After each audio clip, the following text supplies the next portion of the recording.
Hello, hello, hello. Let's see if I can find myself on here. Anyway, got a couple of minutes till we start. Find myself on Juju's here.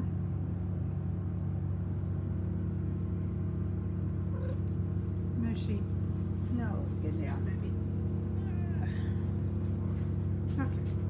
I also wanted, while I'm digging, trying to find where I'm live on Juju's, I'm trying to find that. So I thought I'd just, while we're sitting here waiting, to show you a close-up of one of the pieces that I'm working on right now. Okay. Let me turn the sound down. I didn't mean to do that. I just turned it off. You have days like that? Okay.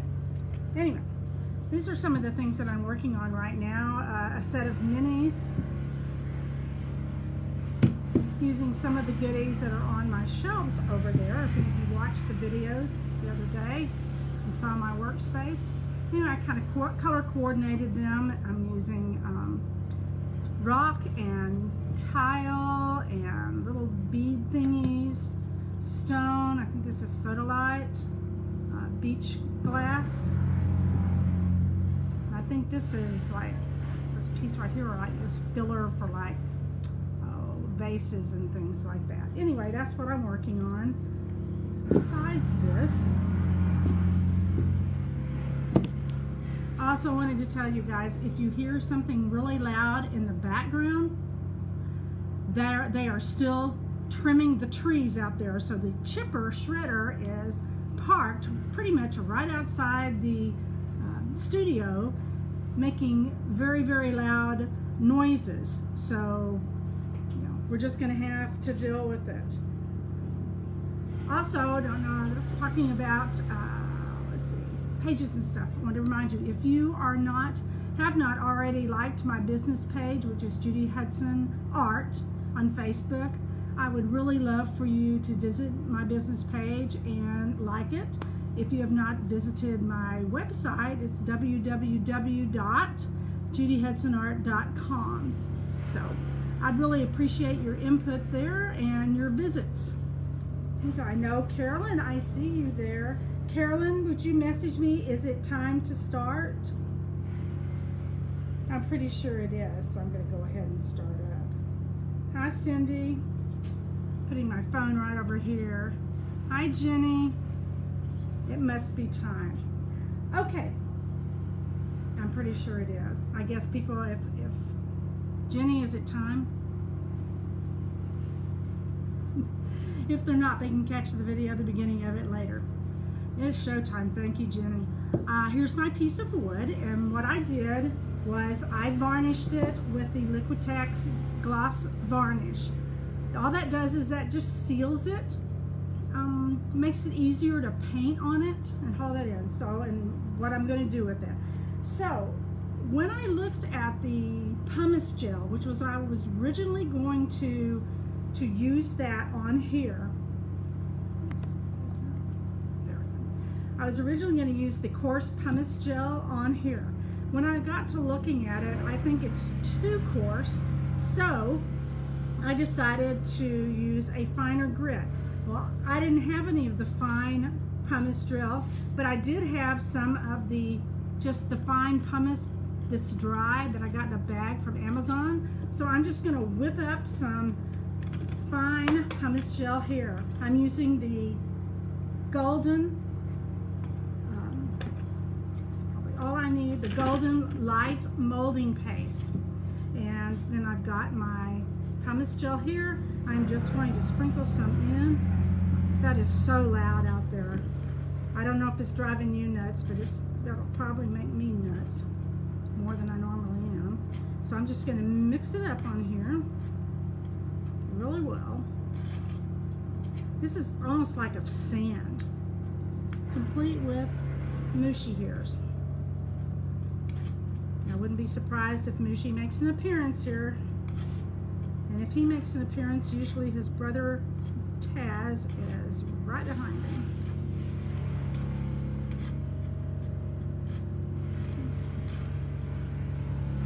because the mediums take longer to dry, the paste and stuff, that's why I'm going to go ahead and put this on my wood now. Okay, so I'm going to leave my top part of this empty. Hey Sue, hey Chris, hi Michelle. I'm going to leave this blank because I'm going to put the pumice around the outside, and then once I get my objects adhered, I'm going to adhere them right to the top of this. Then I'm going to go back and I will add paste around the objects. I've discovered this is the easiest way to do it. So I'm just going to kind of spread it all around the sides here. I'm not trying to keep it smooth or anything. I want this to really have an organic feel to it. So I'm being just pretty sloppy on how I do this.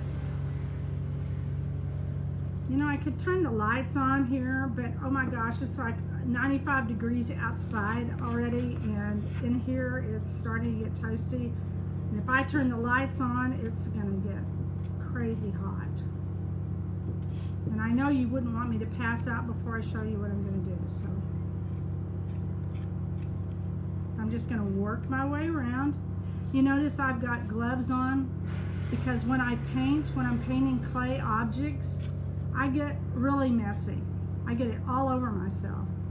And it's just easier if I put the rubber gloves on right from the start until I finish painting. Because it's really hard to get it off your hands. Hey Elizabeth and Seema. Actually, maybe starting to get the hang of this online streaming stuff here, maybe. A couple of people said it was kind of hard to hear yesterday. I'm sorry, I do not have a microphone. I have hearing aids because I'm deaf as a doornail, but so I tend to think I'm talking louder than I am. So I'm trying to speak a little more clearly. Wet and miserable in the UK, huh? Yeah. Michelle, you could probably stick your clay in the oven at the lowest temperature possible, or if you have a food dehydrator, you can do that. Okay, now I'm going to get this out of the way. Okay, so that's just to show you one more time. I just kind of like icing a cake. I can go back in if I need to and add more to it. I'm scraping the thing so I get all the paste on here, because normally I just put it on something else, but I didn't put anything over here to slap it onto. Okay, paint. Let's talk about that. Let's talk about the whole shebang here. Actually, the objects, let's do that first. So I picked all the objects that I may or may not use on there. I used my E6000 and I adhered my stems to the mushroom caps. I did that. I've got 2 different kinds of mushrooms.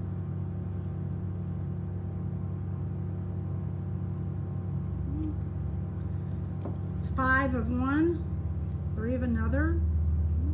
I had to kind of go back and redecide on what I was going to do because I realized that my wood was kind of sloped. And so if I put my mushrooms on there that were just straight, then they'd be sticking out straight to the side like that, and I didn't want to do that. So I went back and picked the mushrooms that had the curved stems to them. I've also picked some other doodads here. These are some of the ribbon-like things I was telling you about. You just roll out really, really tiny, teeny tiny snakes and then just kind of twist them up. So I've got 3 of those. Then the ribbons I showed you how to do last time, I've got 3 small ones of those. 3 is my favorite number. I have 3 of these little flower cups kind of things. I use them for the tops of daffodils, but they're good for any kind of flower. So I've got 3 of those. I've got 5 of these little cups. Just these tiny little cup things. I've got 3 of these little rounded things that I just poked holes in, flat on the bottom. I have 3, actually they're spheres that I just flattened and then imprinted on. I've got 3 that look like that, and I've got 3 that look like this. Now, that piece of wood is not that big, so I'm not sure what I'm going to be using and what I'm not going to be using, but it seems to me, I've found out through trial and error, that it is better to have too many than it is to have too few. I don't want to have to go back and redo stuff at the last minute, so just, you can always use them in another piece later, so just do them, get them made up, and you're done.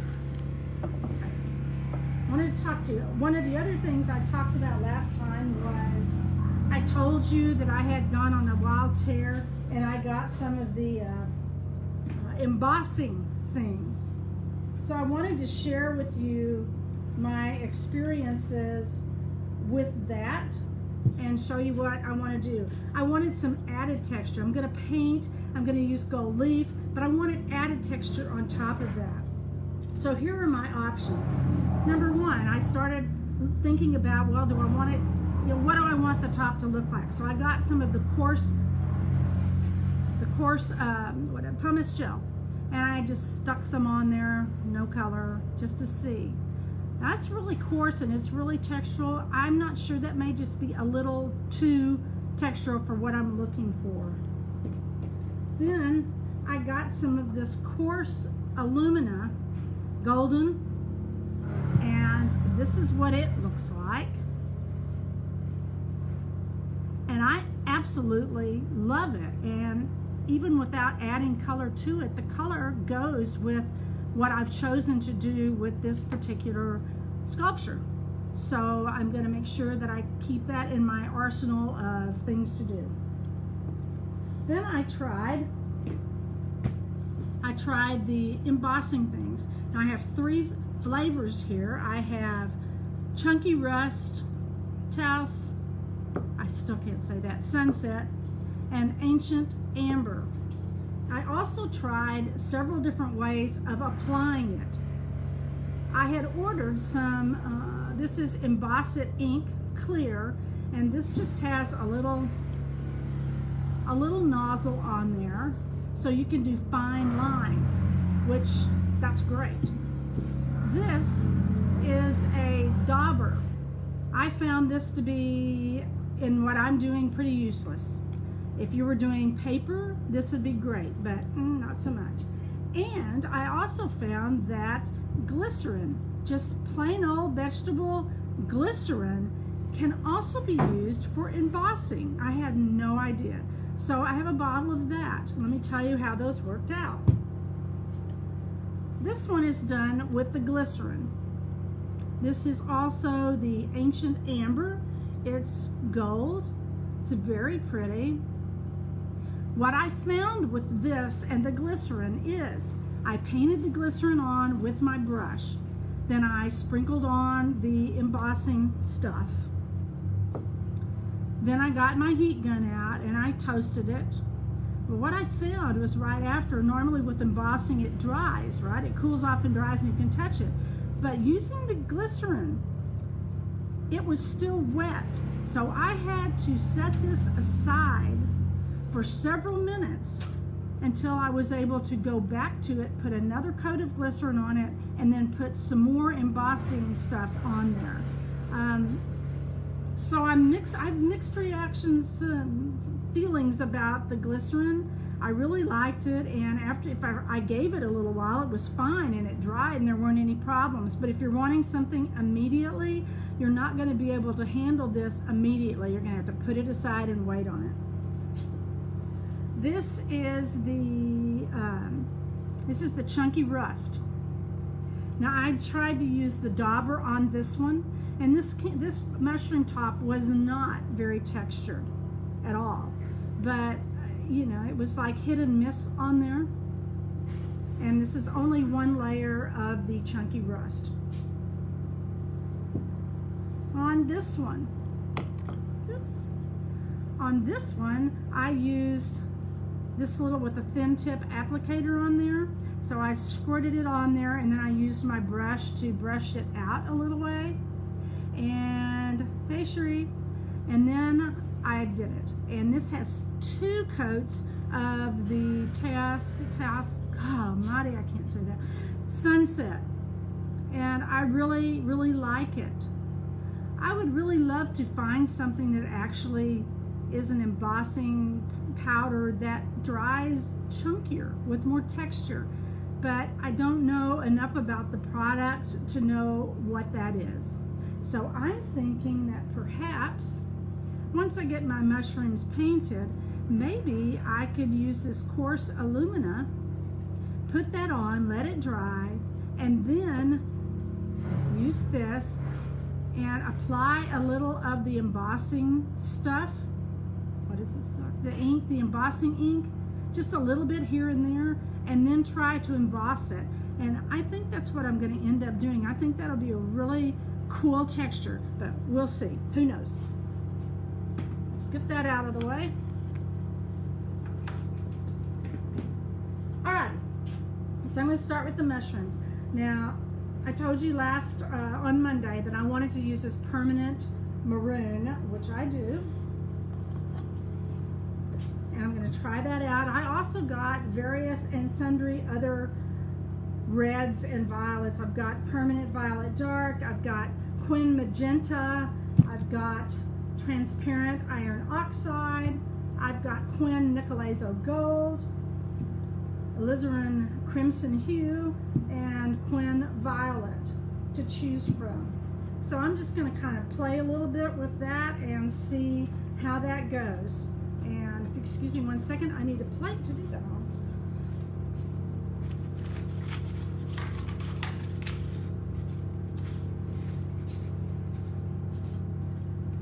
I take that back. No, I didn't. I forgot I had these things here. This is a sheet of what they call DPHE, I don't know, something. It's like a cutting board, but you can do skins on this. So I'm just going to use that as my palette. And that way I can hopefully have a lucky side product of this and maybe get some skins out of it later. We shall see. Okay, so let's squeeze a little bit of this on. Now this is a heavy body paint, so I am going to water it down.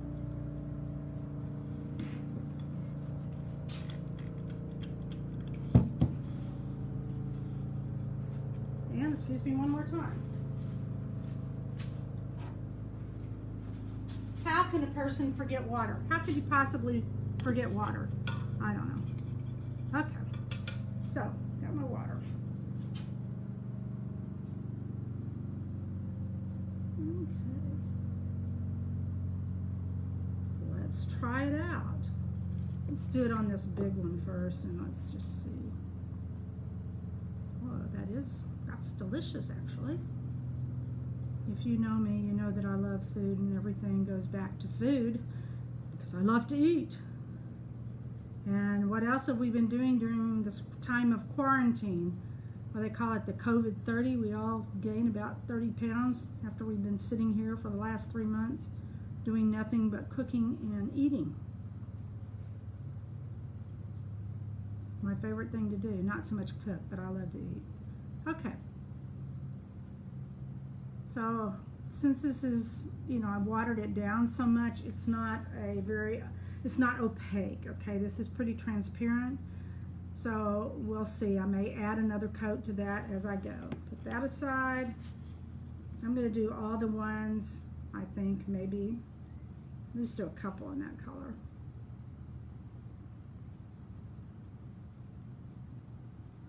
I found it easier to paint the top, to paint it in stages, right? So I paint the top, I put it aside, it dries. By the time I finish painting the tops on all of them, I can come back and work on the underneath and put that aside. Then I can come back and I can work on the stems. Okay, let's take this and I'm going to add a little. This is Permanent Violet Dark. I'm just going to mix a little bit. Oh, that's that's even more scrumptious. Okay. Can you see that? That is, man, this is like mulberries or boysenberries. It's yummy. I am easily bored, so using the same thing for all of them is just not something that I probably do. So I'll do a couple of each kind. Let's see, got this one. Maybe add, where does my water in front of me? A little water.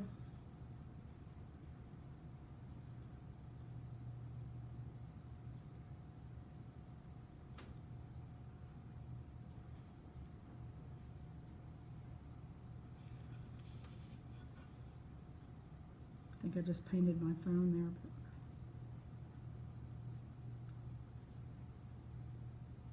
make sure when you paint that you get down in all the little crevices, the little cracks and everything. Okay, so that's, is there one more on that one? Yeah. Okay, so let's see. How about some transparent red iron oxide? Let's see what happens there. And this is why I never am able to do the same thing twice in a row, because I can't ever remember what the heck it was that I tried in the first place. Such is life. Oh, that's kind of fun. I don't think you could see that yet. Okay, here, let's try it on here. Ooh. Add a little bit more of the maroon into there. Oh, yeah.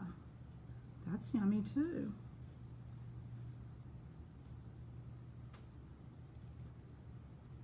Now remember that I'm going to be leafing these. I'm going to be putting either gold leaf or the gilding flakes on top of these. That's scrumptious too. Got quite the variety here of different colors and stuff. Okay, I'm just going to keep going with the tops. Add a little bit more water. This helps it spread too, right? Most of these, with the exception of the fluid, or with the exception of the heavy body maroon, these are all fluid acrylics, which I prefer working with because I work with so much water in my pieces.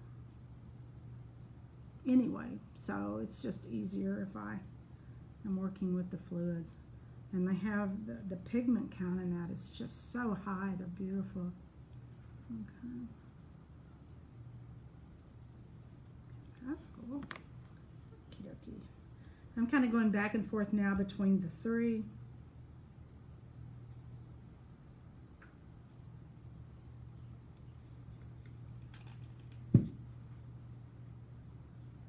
We have the maroon, the violet, and the transparent red iron oxide.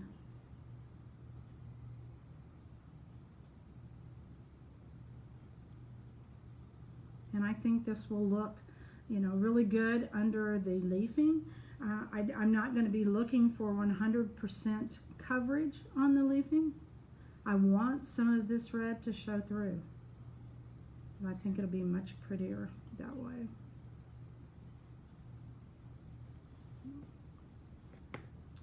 Let's see. Oh, here's another one.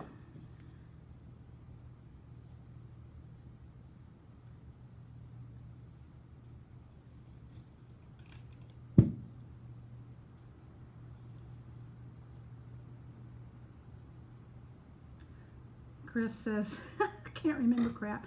Yeah, that's it. That is totally it. My brain, oh my God. I'm in here and it's like I will put something down, walk 2 feet away and completely forget where it was that what it was that I had in my hand to begin with, and then where I put it.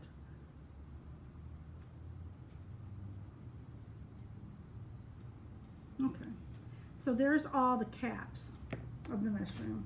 So I would then go back and, you know, start adding from the bottom now, or at least around the rim.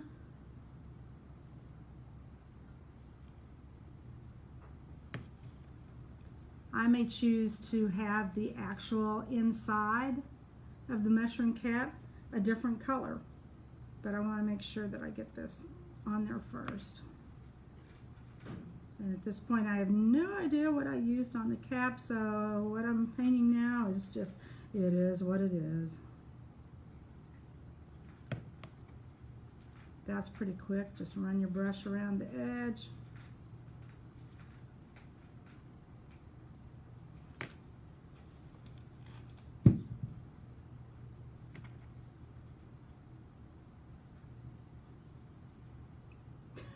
Chris, yes, put it down, don't walk away, still can't find it. Oh yeah, all the time.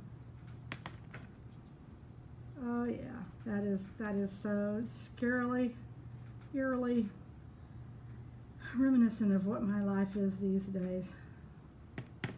Got that one, got that one. Okay, so I'm just gonna leave that. I'm gonna moosh that up a little bit there, moosh it. And the reason I'm doing that is because I'm probably going to make a skin with this, so I'm just letting it be on there. Okay, push my brush out. We'll let those mushrooms lie for a bit. Okay, the next thing I'm going to work on are my leaves or viney things. So I chose two different greens for those. I'm going to use the sap green and the green gold for those. Now I will tell you that these things use a lot of paint because you got to get down in there in the folds, so I'll paint one of each. There's no sense in you sitting here just watching me, paint everything. Wait a minute, hold on.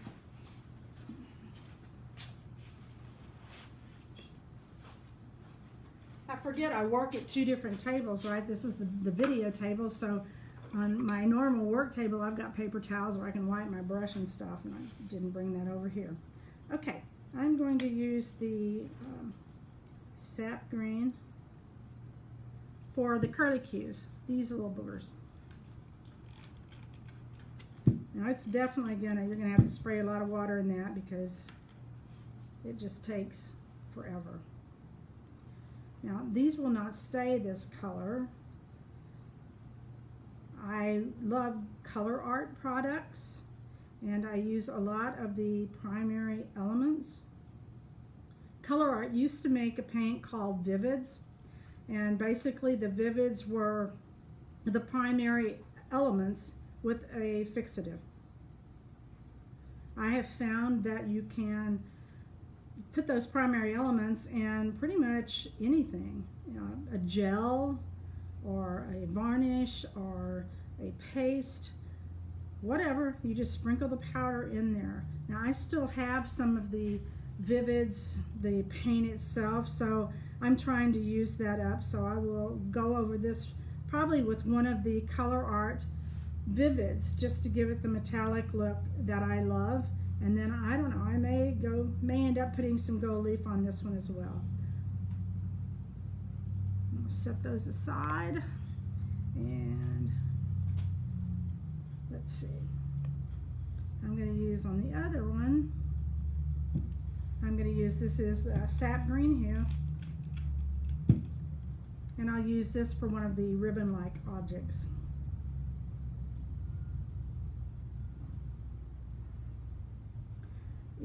I'm a very impatient person, very impatient, and any of you who know me, have taken a class from me or whatever, you know that's true. I don't like waiting for stuff, and so gosh, in the past, I get so impatient with these objects. So what I like to do is, I just glue them on there, and then I'm like, oh crap, I gotta paint this stuff now. So it has finally sunk into my brain, finally, that painting it first is by far the best thing to do. Now that's not to say that you can't paint it after it's adhered, but just try to stay patient, unlike me, and just let everything dry. And I get all my coats on it except for the final finishing thing where I'm going to touch up things or come in with some shiny stuff or leafing or whatever. Oops. That was Always remember to put the cap down on your paint, or you will, like me, end up with paint all over the place. Oh my gosh. Okay. All right. Obviously, I've got green all over my hands. This is why I wear gloves. And I just want to keep my hands dry before I pick up anything else. So I just clean it off on a paper towel. And I save my paper towels because, you know, one of these days I'm sure I will use them. So I just clean off my brush on the paper towels. And then put that aside. Okay, so we're left with the flowers here. So, you know, I'm not sure what I'm gonna do with those. Maybe I'll do these Quin Magenta, which this is one of my top 3 colors is Quin Magenta. Love it. If you know me, you know I normally have a more varied color palette, but I'm trying to really stay, not monochromatic, but with a limited color scheme this time around. Ooh, delish. With the reds. I don't know why, that's just what I decided on. And I'll do the same thing here. I'll paint the inside, put them aside, then I'll come back when those are dry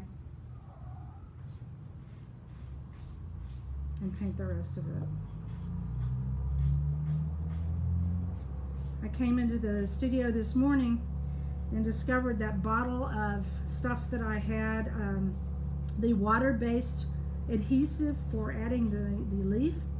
I'm sure my lovely kitties were on the table and they knocked the bottle over and the lid was cracked, and so I came in this morning and there was adhesive like just all over the table. So that was a total waste and I had to toss that whole thing. So I'm not going to be using that adhesive for doing my leafing. But let's see that for a second. How about, we probably got one of these done. So I'm looking at that and I'm thinking this is the maroon. I'm probably going to want to do another coat on this. And now I've got all my colors mixed up. So, you know, they're going to be just what they are. Do those for a couple, and let me paint this on a couple, and by the time I do 2 or 3 of them, that'll be dry enough so I can actually apply the leaf to it, because I don't want to apply the leaf while the paint is still wet.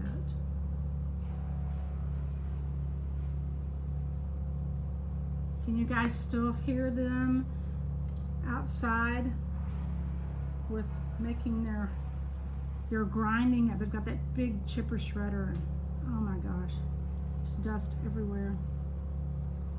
But it's really cool out there. Last night, well, a couple of nights ago, after the first night after they did the clearing, I went out there and just put this back down here. I went out there and I saw, for the first time, we've lived here a year now, and I knew there were deer, but I haven't seen any. You know, we've got this big pond, you know. And I saw my first deer. And then last night, oh, this was exciting for us, okay? I was raised in the country, but I was not raised around water. There was a little creek that ran beside our house that I grew up in, but it wasn't, you know, it was not like this. Anyway, so we're sitting out there and I'm like, what the heck is that? Something swimming, and I mean just booking it across the water. It was a beaver. We have beavers in our pond. Now we had already started calling this beaver pond because that's what made it a pond to begin with. They had chewed down the logs and made a dam. And that's how we have a pond. It used to be a creek. So, I mean, the rest of you may not be as excited about that as I am, but it was like, okay, I ordered some binoculars. I just have to see this thing. So I know we at least have 2 of them out there. It was just the coolest thing I've ever seen. I need night vision goggles. Okay, one more. I may have to use my heat gun here just to make sure they're dry. So I did want to leaf one while you're with me today, just so you can see. Okay, let me move that out of the way. Brush and water. Okay, is anybody dry over here? Okay. All right, this is going to be a little bit noisy. Just going to turn on the heat gun here. Dry it. I prefer to let things dry naturally, which is kind of amazing considering my lack of patience, but you know, it is what it is.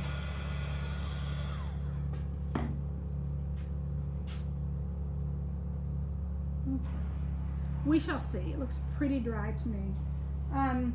So what I'm going to have to use, where is it? I'm going to have to use this sizing, okay? Because this is all that I have now that the waterproof stuff fell over. Now the bad thing about this, with all of it, is that it has to sit for, oh, I don't know, 20 minutes or so. It stays sticky. After that, you just paint it with the stuff. And I'm just going to try, I'm going to use the heat gun on it, and let's see if that'll dry it enough to let me adhere some gold leaf to this. It's a real milky. I'm not trying to paint it on really thick, but it's just, it is what it is. Okay. Let's give this a shot with the heat gun. Maybe I'll be lucky. If not, we'll have to wait till Friday to discover what this is like.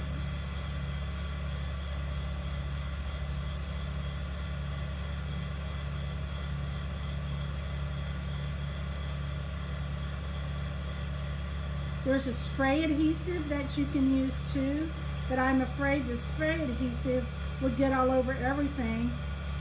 So that I may use the spray adhesive on the piece of wood. Okay, that's hot. Okay, that is not going to dry in time for us to do it today. So what I'll do next time is I'll have a couple that are already leafed, and then I'll have a couple that I put the adhesive on about half an hour or so before I do the stream, and that way you'll be able to see it done on there. So what's the next step with this? So you're going to paint your tops. Obviously it needs a couple of coats. However, if you're using a heavy body paint, then it may only take you one coat. So whatever, paint them all, front and back. Make sure you get the bottoms even. You never know what's going to show, right? So just paint all of it. You're going to texture your piece of wood because that's going to take a while to dry. And make sure you're using the E6000 if you can. If you can't, fine. But if you can get the E6000, that's the best thing. That does not take that long to dry. Okay, what am I missing here that we can do today? Oh, what am I going to do about this? What am I going to use on this? Okay, on the stems. Oops, sorry. I think on the stems, I'm going to stick with just one color, and I'm probably going to go, I think I'm going to get the Nicolazo Gold, and I'm going to use Nicolazo Gold on all the stems, because I just think that'll be kind of cool. And I may use the Nicolazo Gold here.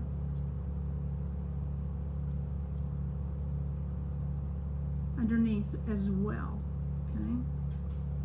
okay, so we've got everything, the pieces. Just make sure you get those painted, get your stuff textured, and when we come back on Friday, I will have a couple gold leaves so that we can go ahead and go the next step on that, so you can see me applying the gold leaf and then go from there.